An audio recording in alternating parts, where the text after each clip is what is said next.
Today I wanted to talk to you about my top 10 favorite authors. So these are pretty much in no particular order. And while I was compiling this list, I realized how feminine biased I am. So my new goal for this year is to read more male authors. So that was just a side note that I thought I'd tell you about. Let's get this started. The first one I want to talk about is Tamera Pierce.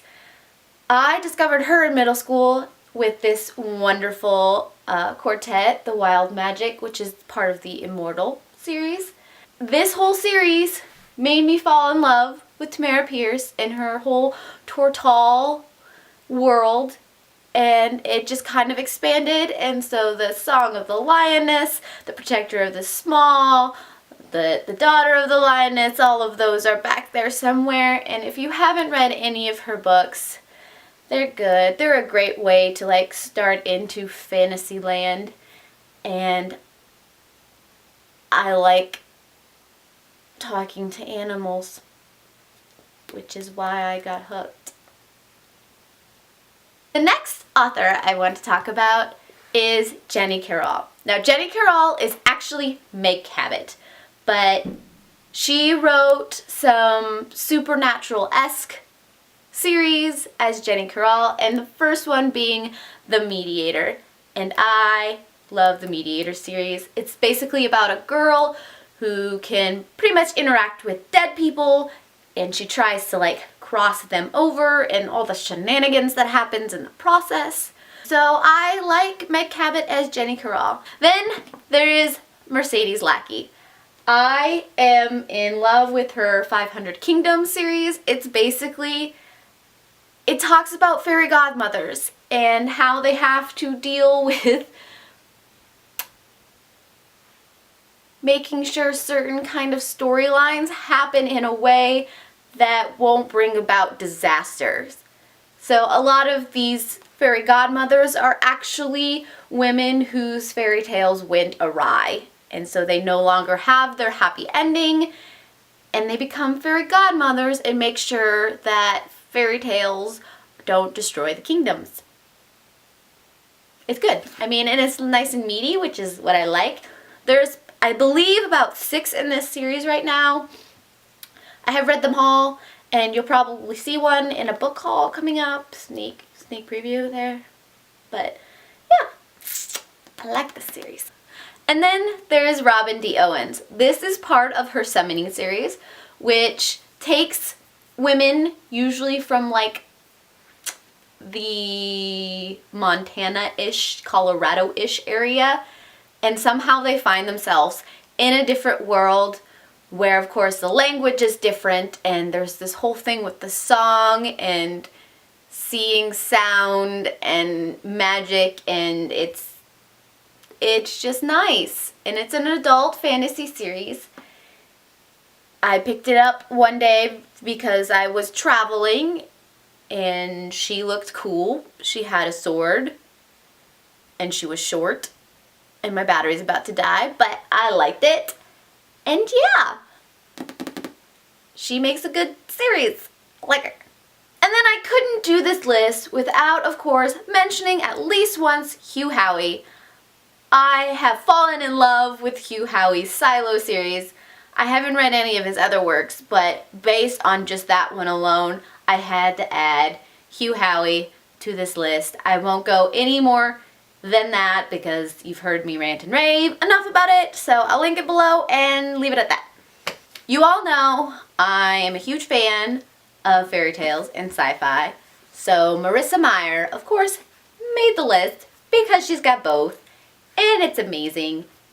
I like it. Cinderella with cyborgs. Sold. I also decided to look back into my childhood and bring up a favorite author from then, and he's still my favorite author because I still reread this book, and that would be J.M. Barrie. His whimsical writing style I just love. There's something in this tale that it's just, like I said, it's imprinted on my soul. I love it. I always pretend that I'm Wendy Darling, and someday Someday he's gonna come in my window. I don't know if that's creepy or not. Probably is. Oh well. That was a great ending to that segment. Cat. Just randomly. On the vein of completely whimsical and nonsensical, Douglas Adams and his Hitchhiker's Guide to the Galaxy series. The pure nonsense of that series and that writing style, I enjoy. I even at one point when I thought that I, could someday be a writer, I emulated his style and this whole like Virginia Land Chronicles thing happened. It's ridiculous, but enjoyable, I guess. I like things that don't make sense and just like just run with it, So yeah, Douglas Adams. This list would not be complete if I did not add at least one creepy author to this list. Elizabeth Chandler and her Dark Secret series.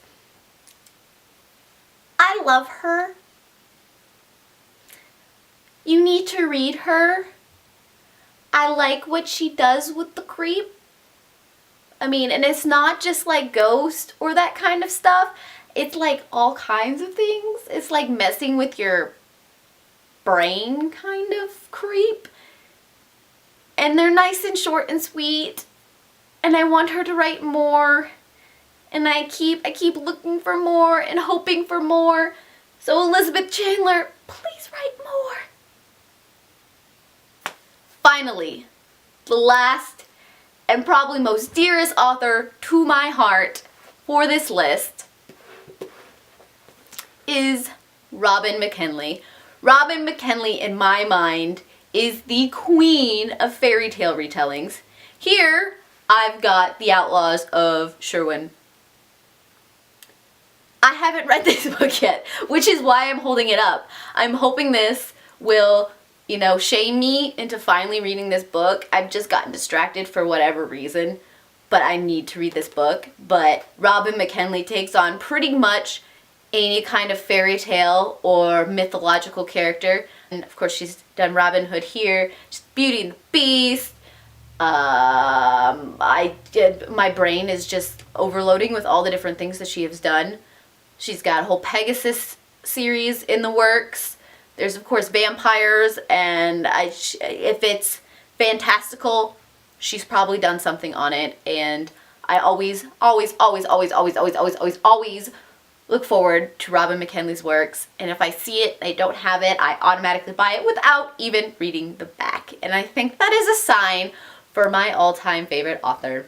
So, Robin Mckinley, never, ever, ever, ever, ever, ever, ever, ever stop writing.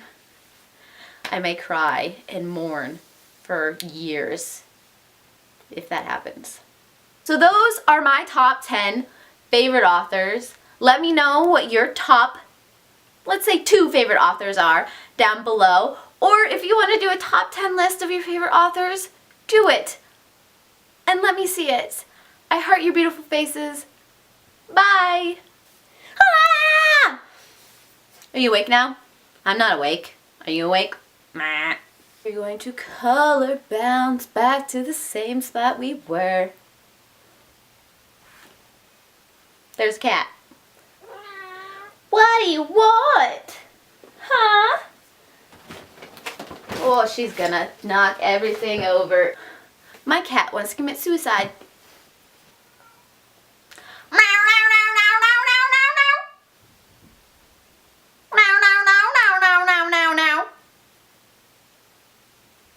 That made her stop.